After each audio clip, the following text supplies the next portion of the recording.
जिस मुद्दे पर हम सालों से चर्चा करते आ रहे हैं उस पर अब भारत को आखिरकार एक चेतावनी मिलने लगी है। ये कोई सामान्य चेतावनी नहीं, एक सिग्नल है। अब समय आ चुका है भारत को सतर्क हो जाने का। ग्लोबल ट्रेड रिसर्च इनिशिएटिव ने साफ शब्दों में कहा है कि भारत आज के समय में बहुत ज्यादा निर्भर है अमेरिकी डिजिटल इकोसिस्टम पर, जैसे software, cloud services, social media platforms आदि। यह निर्भरता अब एक इकोनॉमिक और स्ट्रेटेजिक वल्नरेबिलिटी बन चुकी है। डिपेंडेंट होना एक अलग बात है, लेकिन ओवर डिपेंडेंस हमेशा खतरनाक होती है, क्योंकि जब आपके पास विकल्प नहीं होते तो आपकी सॉवरेनिटी, आपकी क्रिटिकल फ्रीडम खतरे में पड़ जाती है। सोचिए, अगर कल को अमेरिकी सरकार भारत पर किसी कारणवश प्रतिबंध लगा दे, सोशल मीडिया प्लेटफॉर्म्स बंद हो जाए, क्लाउड सर्विसेज रुक जाए या अमेरिकी सॉफ्टवेयर कंपनियां भारत में काम करना बंद कर दें, तब क्या होगा?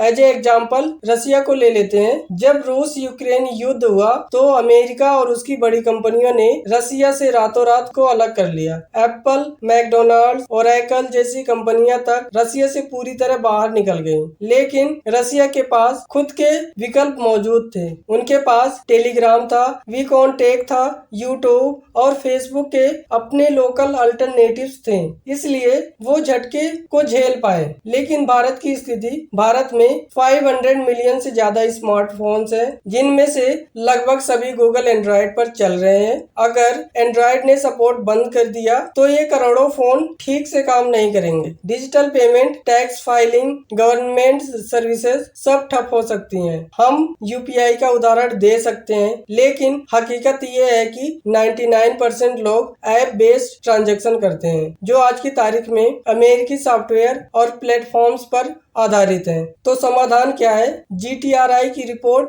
एक स्पष्ट रोड मैप देती है। शॉर्ट टर्म, देश के क्रिटिकल डेटा को केवल भारतीय क्लाउड पर होस्ट किया जाए। महत्वपूर्ण सरकारी मंत्रालयों में माइक्रोसॉफ्ट की जगह लाइनक्स जैसे ओपन सोर्स विकल्प अपनाए जाएं। मीडियम टर्म, भारत को अपने स्वदेशी operating system, cyber security infrastructure और एआई प्लेटफॉर्म्स पर फोकस करना चाहिए। Public private cyber security consortium बनाना चाहिए। लॉन्ग टर्म, भारत को क्लाउड पैरिटी हासिल करनी होगी, यानी गूगल क्लाउड, AWS जैसे विदेशी विकल्पों का देसी विकल्प तैयार करना होगा। सोशल मीडिया, डिफेंस सिस्टम और सभी क्रिटिकल सेक्टर्स में विदेशी तकनीकी का विकल्प तैयार करना जरूरी है। डिजिटल स्वराज मिशन की जरूरत है। ये कोई एंटी वेस्ट एजेंडा नहीं है। इसका मतलब सिर्फ ये है कि हमारे पास अपने विकल्प हो, तभी हम डिजिटल दुनिया में सच्चे मायने में स्वतंत्र हो सकते हैं। आज हमारे प्रधानमंत्री भाषणों में युवाओं को